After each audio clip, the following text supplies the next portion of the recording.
What's up, everybody? Welcome back to another Blazblue 2.0 patch notes video featuring MastaStef and Say Candy. Say hello, Say Candy.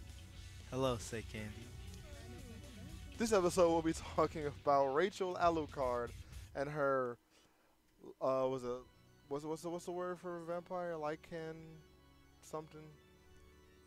The vampire and a werewolf. Valkenhayn. Lycanthrope? Yeah, lycanthrope. Lycanthropy? Yeah, that's it. Yeah. Something like that. Yeah, we'll be talking about the werewolf and the vampire. Rachel Alucard and Valkenhayn R. Helsing. We'll begin with Rachel's changes. I know Rachel's a very popular commodity in Central Fiction since she's one of the infamous top-tier characters of the speak. So she got some appropriate nerfs here and there. So let's start with her changes. Shall we, Say Candy? Sure.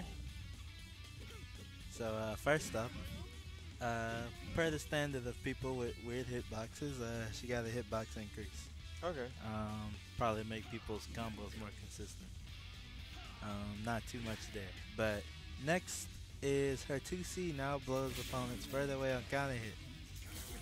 That's Wow, pussy. what a terrible. Okay, yeah. So they're gonna fly further away. Now I'm not sure what the purpose of that is or what the benefit. She already has to use Win to confirm. Maybe she doesn't, and I'm just bad since I'm not a Rachel player. Maybe in the corner you can confirm winless, but I don't even think that's true. I mean, that wouldn't change anything though, since Yeah. in corner. So I'm assuming that's just to make Rachel's time a little more difficult, Yeah. right? Like, cause she's too good. Yeah, maybe timing would be weirder or something. Or maybe you'd have to use wind and like jump so you don't get as good of a combo or something like that. That's also possible. The next thing is JB. Whoops. Where you going? Away. JB is no longer an overhead. So the only real instant overhead situations you can really put you in is with JA, and I'm not good at this. There Yeah, you like go. that. So yeah. That kind of hinders her offense just a little bit. You know, tones it down a bit. She's still going to put you in those fuzzy guard situations, and they're still going to be uncomfortable.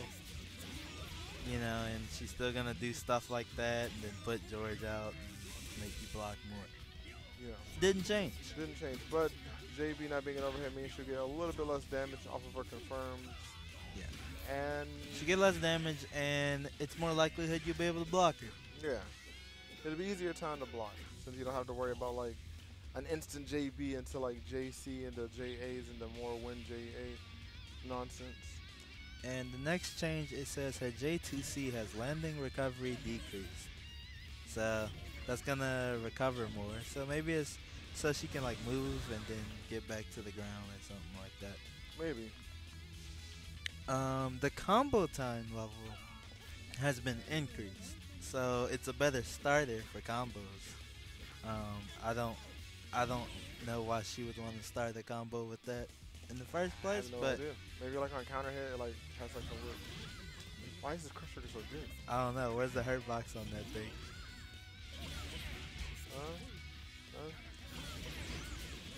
Yeah, so she get a better combo off of it. Quick question. This is random, but is it still a fatal if you go all the way in the air and like wind it straight down, like an auto fatal? I don't know. That's. I think they took that away Yeah, they do. last version.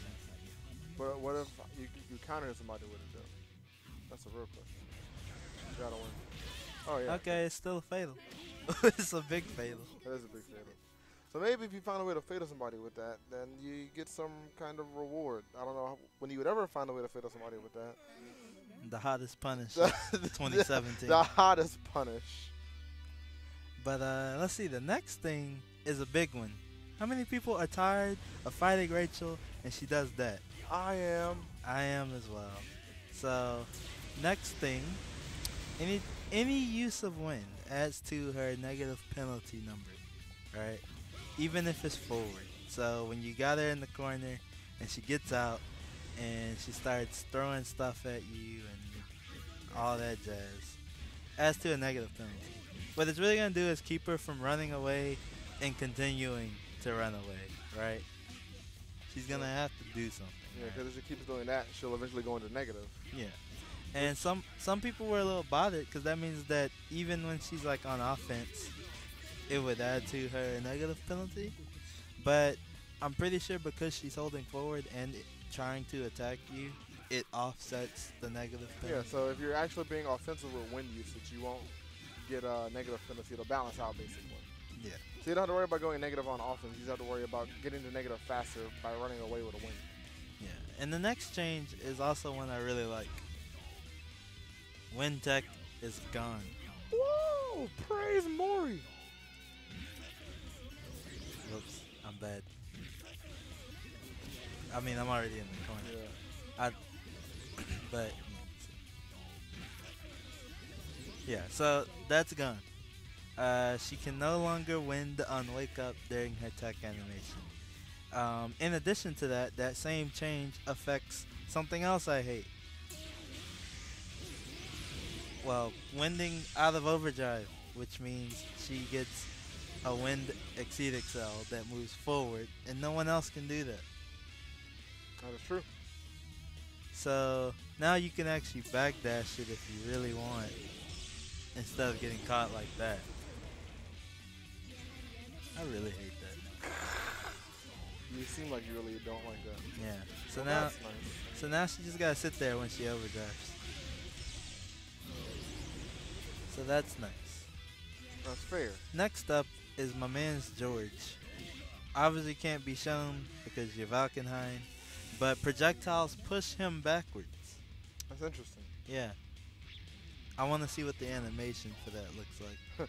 Like, he's like does it just slides push back. him, or does he like do an actual like animation? he reels back in pain. Yeah. Yeah, leave my boy George alone. Like George, I don't like George might be annoying, but George is the boy. Look at him. Nobody likes George. I like George. I don't like George when he's like crawling towards me. But look at that. How can you hate that little froggy guy? Look at him. Look at him. How can you hate that? He's just trying to get there. Be your It's friend. pretty easy. Like if you don't move, you'll see why. No, I'm good. Okay, cool. Next, the bat coffin. Basically, the bat formation, they're going to spread out wider, so that's probably going to cause it to do less damage.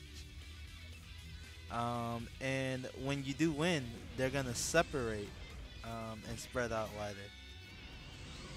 So Instead of flying in a line like that, yeah, where they all just go straight up. yeah, so they'll spread out, which effectively reduces the damage it does. The other thing is when Rachel gets hit, it'll go away instead of sitting there.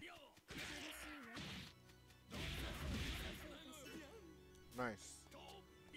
Another change to the bats though is that also the AoE in which the bats deal damage has increased, so they'll deal damage in a larger range, but I guess that's an offset the fact that they spread out from each other from now on.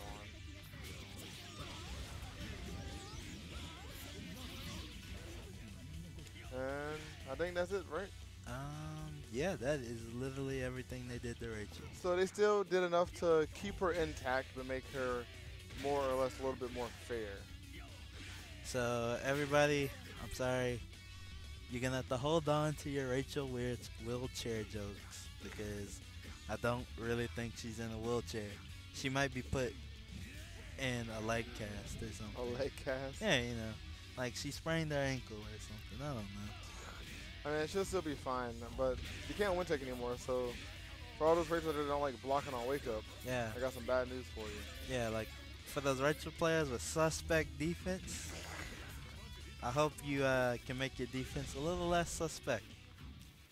So now it's time to move on to the Wolf. Oh boy. So hope you guys like fighting this character, because he'll probably be coming back into the limelight very soon. I mean, to be fair, even when he was dumb, people weren't playing. Yeah, you're right. So first change that Valkenhayn got is the 6A now floats lower on hit. The untake time has increased, and his recovery has increased In other words, he gets a combo from it. all the time instead of just on counter hit. Yeah. So you will take later. He'll recover earlier, and it doesn't float as far away. So he'll probably always be able to do 5B off of it, even on non-counter hit, instead of not being able to right now, which is pretty good. Next, his Wolf Gauge cooldown. Now this is a big change. His Wolf Gauge cooldown is now a fixed 120 frames, even if he's in the air. So right now, I'm going to use up some Wolf meter so you can see. If I'm on the ground, it recovers fairly fast. But if I'm in the air, it just immediately stops recovering. It's gonna recover on the ground and air. So now, even if you're in the air, jumping around like a madman, dashing away from people, your Wolf meter's still gonna recover. So you don't have to worry about sitting on the ground trying to wait for it to come back. You can just do this until it comes back, and then you can just go back in. Yay! I'm a wolf. I don't think they learned a lesson from Chrono Phantasma 1.0. Nah, that's fine. I'm sure Mori knows what he's doing. I'm sure Mori knows what he's doing. Alright, so another big change that Valkenhayn got is that Wolf 5C, this button, this low, now floats higher on hit. So it might be like a thing, like a good combo change. I don't think it's a change. I think it's just gonna make his combos easier. You think so? Yeah. Because right now, yeah. So that'll probably flow a little bit higher, so you can probably do different things. I mean, I might give him some cool new routes. Maybe. Next is his Wolf Grab, recovers 25% Wolf Gauge on hit. So right now, the way his Wolf Grab works is no matter where your Wolf meter is, if you grab them and they don't take it, it instantly refills all your meter once he lands back on the ground. So what they're going to change is, instead of it refilling all of your meter, you're going to refill 25% as soon as his hit connects. So as soon as he bites them, you get your meter back. And right now you see he can cancel it into Wolf Cannon, but he doesn't get his meter back from it. So now he'll be able to get 25% meter back and get a combo off of it. So he doesn't get back all of his meter, but he gets a combo in the OG, which is pretty good, all things considered. I mean, it's still 25%, and if your combo's optimal, it's gonna leave you in a position to regenerate meter. Anyways, especially given the fact he can recover in the air now, which is where most of his combos end. That is true. So, extremely meter positive wolf combos are probably back, and I'm not happy about it at all. I just want to say, you sound a little upset. Of course I'm upset. I think I hate Valkenhayn more than anybody can hate any other character. That's a lot of hate. Like, I think all of the hate for 9 combined does not outweigh my hate for Valkenhayn. Ooh, that's a statement. Yeah. But also you also hate Hazama though. I do. He's right above him. So do you hate Hazama more than Valkenhayn? Yeah. I don't think my statements ever ruled that not being a possibility. Alright. My bad. That just means your hate for Hazama is even greater than all the hate for all the top tiers. Alright, so now the last change that Valkenhayn got is actually, I guess, it's like a quality of life change. So if he's in the wolf and he does JD on landing, he'll always change back to human now. Because right now, if you like do JD right before landing, even if you press a button right on landing, sometimes he'll stay in wolf. You'll probably see this a little bit better if we were to cut on inputs. If you want to quickly cut on the inputs, my friend. I don't know what that is. It's fine. We'll navigate the moon ruins. Go over one more. No. Oh yeah, actually that's it. Go back right there. It's one of those. I think it's that one. Yeah. Yeah. Look at that. See, you got it on your first try. So you see, I hit JD. I changed back. Hit JD. I changed back. Hit JD. I'm not doing it late enough. Oh, I'm out of wolf meter. Let's set it real quick. Hurry. So bam. No. Bam. It's really, the timing's weird. It doesn't happen super often, but it happens enough for Valkenhayn players to be a problem. It usually happens in like combo rounds. Yeah. Like normally you don't just do this in neutral. I promise I did it. There you go. See, bam. I did it. You saw it. You can go back and rewind it if you don't believe me. But I pressed the button, and he didn't change it back. So right now, in 2.0, he'll always change it back, no matter what. So that's a nice slice of life change, or quality of life change. I don't know why I keep saying slice of life. I ain't even been watching any slice of life anime. So that's a nice change for Valkenhayn players to help them with combos where he like knocks them up and then goes into wolf and then knocks them back down and turns back into human. Which those combos are pretty cool. And that's basically it. The only other major change I want to mention personally, as someone who fights Valkenhayn, is because I'm going to keep bringing this up in every video until people get this idea into their head. Because crouch confirms give you more frame advantage, and they gave him a human overhead that fortress crouch or that hits crouching, that's Gatling cancelable into Wolf. He can now get better Wolf combos. I mean, he can already go into every normal and Wolf anyway. Can he? Yes. Oh. I mean, that doesn't combo naturally, but he could do 5B in the 5C. I mean, maybe he'll be able to do that now, automatically. Maybe. Because that's still, that 5C's pretty fast. That's pretty significant, yeah. Which means he'll get more damage off of his human overhead. Why they give him this? Why they giving him meter regen again? I ain't gonna rant. I could rant, but this is not the Valkenhayn rant video. Maybe later. Maybe when 2.0 finally drops and you're just sick and tired. Yeah. Break his legs. Break his legs. Yeah. He got strong wolf legs, my man. He's old. He doesn't matter. Those wolf legs stay strong. All right, and that's it for today's episode. We've covered the monster duo. Hope you guys enjoyed this episode. We'll be back once again with another episode in the very near future. Go ahead and follow us on Twitter, YouTube, Facebook. What else? Instagram if you want. You can find us on every form of social media at Level 42 Gaming. Also subscribe to our YouTube channel, Level 42 Productions, the one you're watching this video on right now. If you haven't, like, comment, and subscribe, all that fun stuff if you would like to. You can find us on Twitter. Twitter's the only thing that's different social media name-wise is LVL482. So there you can ask us any questions, talk about whatever you want, tag us, say hey, we don't care. We'll be back with another episode very soon, and that's it for today's episode.